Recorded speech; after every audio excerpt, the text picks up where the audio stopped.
Dangerous situations is heart symptoms மட்டும் இருக்கும். BP low ஆயிரும், மயக்கம் போட்டு விழுந்துருவாங்க, பார்க்க கார்டியாக் அரெஸ்ட் மாதிரியே இருக்கும். பட் ஆனால் it is an allergic reaction. So இது யூஸ்வலாக ஒரு ரொம்ப மிஸ்டீரியஸான ஒரு விஷயம் என்னென்னா, வீட் இருக்கு இல்லையா, வீட்டில் வந்து ஒரு ப்ரோட்டீன் இருக்குது. ஸோ அந்த வீட்டை நம்ம சாப்பிட்ட உடனே என்ன, அலர்ஜி இருக்கிறவங்க சாப்பிட்டு அந்த ப்ரோட்டீனுக்கு அலர்ஜி இருந்துச்சு அப்படின்னா, அவங்க நார்மலாக சப்பாத்தி சாப்பிட்றாங்க, வீட் சாப்பிட்றாங்கன்னா அவங்களுக்கு ஒன்றுமே ஆகாது.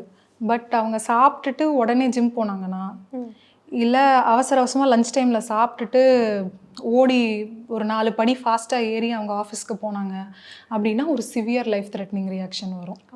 ஸோ இது என்னென்னா எக்ஸசைஸ் இன்டியூஸ்ட் அனஃபைலாக்சிஸ். ஸோ சாப்பாடு ப்ளஸ் எக்ஸசைஸ் இந்த 2 காம்பினேஷன் இருந்தால் மட்டும்தான் இந்த சிவியர் லைஃப் த்ரெட்னிங் ரியாக்ஷன் வரும். அது வரைக்கும் உங்களுக்கு தெரியாது? அது வரைக்கும் அவங்களுக்கு தெரியாது. அவங்க நார்மலாக சாப்பிட்டா ஒன்றும் ஆகாது. பட் இந்த மாதிரி சுச்சுவேஷனில் மட்டும்தான் வரும். ஸோ இந்த மாதிரி தான் ஆகுதா என்னங்கிறதுக்கு வந்து அவ்வளோ நோண்டி கொஸ்டின்ஸ் கேட்க வேண்டியதாக இருக்கும் பேஷண்ட் கிட்டேயும். ஒரு ஃபுல் ஹிஸ்ட்ரி கேட்டால் தான் அது என்ன. எனக்கு வந்து ஒரு பேஷண்ட் கிட்ட 1.5 மணி நேரம் பேசினா தான் அவங்களோட ஃபுல் சினாரியோ கரெக்டாக கணிக்க முடியும். பிகாஸ் அந்த டைம் நான் என் பேஷண்ட்டுக்கு கொடுத்தே ஆகணும். ஓகே.